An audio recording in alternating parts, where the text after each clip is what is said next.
خدام نے مجھے زری کے پاس کھڑا کیا اور باہر چلے گئے، اور آخری دروازہ بھی بند کر دیا گیا۔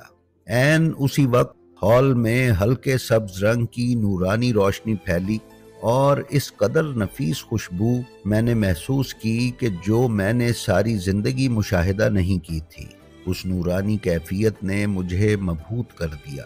اسی وقت اس روشنی میں سے آواز آئی، کفایت حسین۔ میں نے کہا جی سرکار۔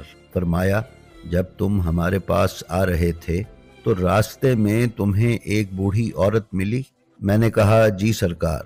فرمایا اس نے تم سے ہمارے جد کی مجلس پڑھنے کا کہا اور تم نے انکار کر دیا۔ حافظ صاحب کہتے ہیں کہ اب میرے پاس اس بات کا کوئی جواب نہ تھا اور میں خاموش تھا۔ امام نے پھر فرمایا، کفایت حسین واپس جاؤ اور پہلے ہمارے جد کے مصائب پڑھو، پھر ہمارے پاس زیارت کے لیے